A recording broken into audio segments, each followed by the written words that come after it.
The shadow beneath the Willow Bridge. A chilling tale of guilt, love, and the restless dead, as told by one who lived to remember. Part 1. The village beneath the mist. I still remember the night the fog refused to leave Fengli Village. It was a forgotten settlement somewhere between the mountains of Hunan and the endless rice fields that drank more blood than rain. Even now, when I close my eyes, I can hear the echo of cowbells fading into silence and the soft padding of paws behind me, when nothing living should have been there. I came to Fengli as a wandering physician. My name is Li Wei, and I carried with me nothing but herbs, remedies, and an endless curiosity about the human soul. Yet what I found, there was something that medicine could never heal. The villagers told me about the Ying couple, Zhao, Ming, and Lulan, whose house sat by the old Willow Bridge. They had a dog named He, black as pitch, loyal to a fault, and an ox that was said to understand human sorrow. Their farm was prosperous, their love quiet but deep, until one stormy night when everything turned to rot. The next morning, the ox was found wandering the fields, its eyes wide with terror, its horns red as though dipped in fresh blood. The dog, He, stood before the house, howling toward the locked door, his fur matted, his muzzle streaked with mud and something darker. When the villagers finally broke down the door, they found Zhao Ming dead. His face was twisted in agony, his limbs bent at wrong angles. Beside him, Lulan was gone, vanished without a trace. They buried Zhao Ming near the Willow Bridge, and every night since, He howled until dawn, his cries shaking the mist and the hearts of everyone in the village. Part 2. The Whispers of the Dog. I arrived 3 nights after the burial. The first thing that struck me was the silence, a suffocating quiet that seemed alive. Even the insects dared not sing.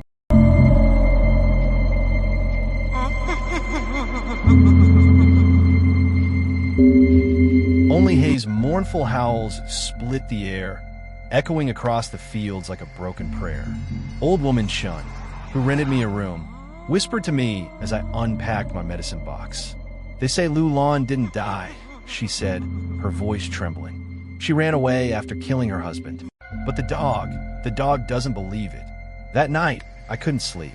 From my window, I could see the outline of the Willow Bridge beneath the moon. And there, beside a small grave mound, He stood motionless, not howling, not sleeping, just staring into the fog as if waiting for someone.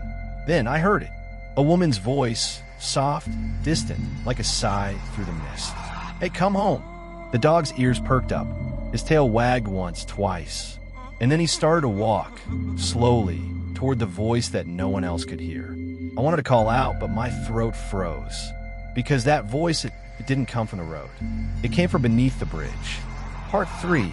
The Shadow Beneath the Bridge. The next morning, I found He lying near the bridge, his fur wet with dew, or tears. His paws were covered in mud. The ox, tied near the field, refused to eat, its head low, as if mourning. I decided to investigate. The bridge was old, rotted wood, moss clinging to its pillars, the air beneath it thick with the stench of stagnant water. As I leaned over, something caught my eye, strands of long, black hair drifting in the current. Human hair. I stepped closer. That was when I saw the mark, faint but unmistakable, carved into one of the bridge's supports. I didn't mean to die. The characters were crude, scratched by desperate fingers. I felt a cold wind crawl up my spine. The ox behind me snorted in terror, pulling at its rope. He began to growl, low and deep, staring into the shadow beneath the bridge.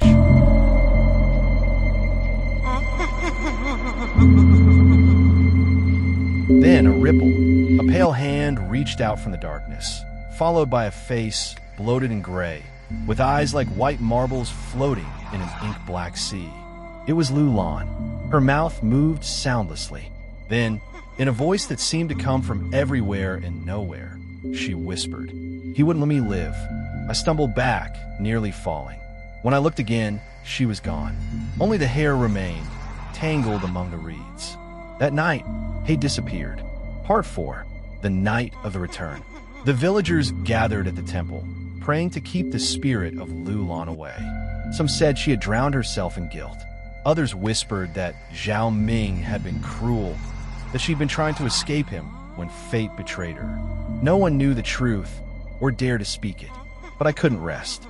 The image of that pale hand haunted me. At midnight, I returned to the Willow Bridge. The fog was thicker than ever. I could barely see my own hands.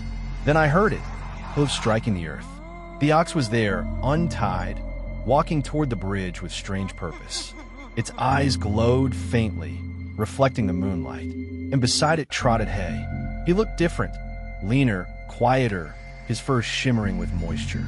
He stopped in front of me, looked up, and then past me, as if acknowledging something I could not see. Then from beneath the bridge came the sound of soft crying. I forced myself to look. There she was again, Lulan, crawling out of water, her limbs twisting in unnatural angles. The ox bellowed, the dog whimpered, and I stood frozen. He hurt me. He made me a promise, she hissed. He said if I ever tried to leave, he would drown me like a dog. She turned her head, revealing a deep bruise circling her throat, the mark of a rope. Now, she whispered, I wait for him and for you.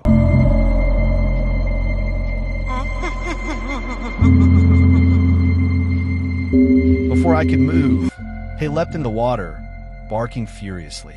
The ox charged forward, stamping the earth as if trying to drive away the specter. But Lulan only smiled.